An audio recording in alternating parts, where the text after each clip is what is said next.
ادوم میں نبوت کرنے والا نبی عبدیہ۔ دوہرائی۔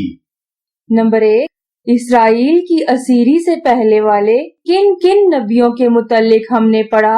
اگر آپ کو جواب آتا ہے تو ہاتھ اٹھائیں۔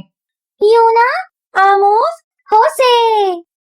نمبر 2، یہودا کی اسیری سے پہلے والے نبی کون کون سے تھے؟ یوئیل، میکا، ناہوم، یسایہ، صفنیہ۔ نمبر 3، نینوا میں کس نے نبوت کی؟ یونا، ناہوم۔ نمبر 4، مسیحا کی آمد اور دنیا کے انجام کی خبر دینے والے نبی کون کون سے تھے؟ یوئیل، یسایہ۔ نمبر 5، جب یوآس نے بت پرستی کے ٹھکانے تباہ کر ڈالے اور ہیکل کی تعمیر نو کی تو خدا نے کس نبی کو بھیجا کہ لوگوں کو سچی توبہ کی طرف بلائے؟ یوئیل۔ نمبر 6، جب یوسیہ نے بت پرستی کے ٹھکانے تباہ کر ڈالے اور ہیکل کی تعمیر نو کی تو خدا نے کس نبی کو بھیجا کہ لوگوں کو سچی توبہ کی طرف بلائے؟ صفنیہ۔ نمبر 7، وہ کون سے نبی تھے جنہوں نے اسرائیل اور یہودا دونوں میں نبوت کے فرائض انجام دیے؟ میکا، یسایہ۔ بچوں، آج ہم عبدیہ نامی ایک نبی کے حالات زندگی سننے کو ہیں۔ عبدیہ کی کتاب پرانے عہد نامہ میں کسی نبی کی مختصر ترین کتاب ہے۔ اس میں صرف 21 آیات ہیں۔ اس کا پیغام ادوم کے لیے تھا اور عبدیہ نے ادوم کی سزاؤں کے متعلق کہا کہ بالکل اسی طرح باقی دنیا کو بھی یوم حساب سزائیں بھگتنا ہوں گی۔ عبدیہ کی کتاب تحریر میں آنے کے دور کا تخمینہ بھی یوئیل کی کتاب کی طرح مشکل ہے، چنانچہ اس کے زمانہ کا اندازہ تحریر میں موجود واقعات ہی سے لگایا جا سکتا ہے۔ یہ ادومی کون تھے؟ آئیں واقعات کے آغاز سے پورے منظر کا جائزہ لیتے ہیں۔ خداوند خدا اسرائیلیوں سے اپنے نام کا تذکرہ یوں کیا کرتا: میں ہوں، ابراہیم کا خدا، اسحاق کا خدا، یعقوب کا خدا۔ یعقوب کا ایک جڑواں بھائی ایسو تھا۔ یعقوب نے اپنے باپ کو دھوکہ دیا اور اپنے آپ کو ایسو ظاہر کرتے ہوئے پہلوٹے کی برکات لے گیا۔ پیدائش 27 باب 41 آیت۔ اور ایسو نے یعقوب سے اس برکت کے سبب سے جو اس کے باپ نے اسے بخشی کینہ رکھا۔ ادوم اور اسرائیل میں پہلوٹے کے حقوق پانے کو پیدائش کے وقت سے لے کر مدتوں مقابلہ چلتا رہا۔ بعد میں یعقوب کو اسرائیل کہا گیا۔ اس کی آنے والی نسلوں نے وعدہ کے اس ملک کی وراثت پائی جس کا وعدہ ابراہیم اور اسحاق سے کیا گیا تھا۔ اگرچہ پہلوٹے کی برکات اسرائیل کی آنے والی نسلوں کو دی گئی، مگر خدا نے ایسو کو بھی کوہ شعیر کا علاقہ دیا۔ یہ ادومی ایسو کی نسل سے تھے۔ ایسو کی آنے والی نسلوں کو ادومی کہا گیا۔